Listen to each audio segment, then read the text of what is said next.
பேங்க்ல வந்து பார்த்தோம் அப்படின்னா இந்த கிளர்க் எக்ஸாமோட பேட்டர்ன் எப்படி இருக்கும் அப்படிங்கிறத இந்த ஷார்ட் வீடியோவில் பார்க்கலாம். சப்போஸ் உங்களுக்கு இந்த டெப்த்தாக தெரியணும் அப்படின்னா நம்ம சேனலில் நிறைய வீடியோ இருக்குது, வேணும் அப்படின்னா வந்து செக் பண்ணி பாருங்க. ஸோ கிளர்க் எக்ஸாமோட எக்ஸாம் பேட்டர்ன் அப்படின்னு எடுத்துட்டோம் அப்படின்னா உங்களுக்கு ப்ரிமிலரி மெயின் 2 ரவுண்ட் மட்டும் தான் இருக்கும், இன்டர்வியூ இருக்காது. ப்ரிமிலரி அப்படிங்கிறது ஜஸ்ட் ஒரு ஃபில்ட்ரேஷனுக்காக உங்களுக்கு வந்து பார்த்தோம் அப்படின்னா, அதாவது நம்பர் ஆஃப் கேண்டிடேட்ஸ் அதிக அளவில் இருக்கிறனால ஃபில்டர் பண்ணுறதுக்காக கொண்டு வந்தவங்க தான் இந்த ப்ரிமிலரி உங்களுக்கு. ஸோ மோஸ்ட்லி வந்து உங்களுக்கு ஃபைனல் கட் ஆஃப் வந்து எடுத்துக்க மாட்டாங்க. ஸோ மெயின் எக்ஸாமில் எவ்வளோ மார்க்ஸ் ஸ்கோர் பண்ணுறீங்களோ அதை பேஸ் பண்ணி தான் வந்து உங்களுக்கு உங்களோட கேட்டகரி இதெல்லாம் பேஸ் பண்ணி தான் வந்து போஸ்டிங் வந்து போடுவாங்க. ஸோ ப்ரிமிலரியில் வந்து பார்த்தோம் அப்படின்னா ரீசனிங், ஆப்டியூடு, இங்கிலீஷ் இந்த டாபிக் தான் இம்பார்ட்டன்ட் வந்து கொடுத்துருப்பாங்க.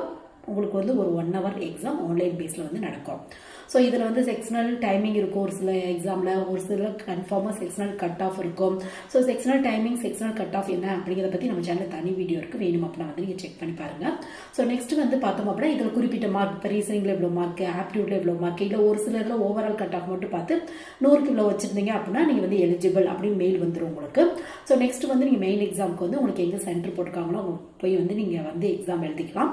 ஸோ மெயின் எக்ஸாம் பொறுத்தவரையும் இந்த 3 topic reasoning, aptitude, English, extra வந்து பார்த்தோம் அப்படின்னா உங்களுக்கு ஜென்ரல் அவேர்னஸ், கம்ப்யூட்டர் ரெலவெண்டான கொஸ்டின், அது மட்டும் இல்லாமல் வந்து பார்த்தோம் அப்படின்னா உங்களுக்கு இந்த பேங்கிங் அவேர்னஸ் அப்படின்னு வந்து சொல்லுவாங்க.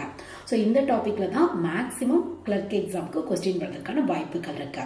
ஸோ இந்த மெயின் எக்ஸாமில் நீங்கள் எவ்வளோ ஸ்கோர் பண்ணுறீங்க ப்ளஸ் கேட்டகரி, உங்கள் ஸ்டேட்டில் எவ்வளோ வேக்கன்சி இருக்குது, இதை பேஸ் பண்ணி தான் போஸ்டிங் வந்து போடுவாங்க.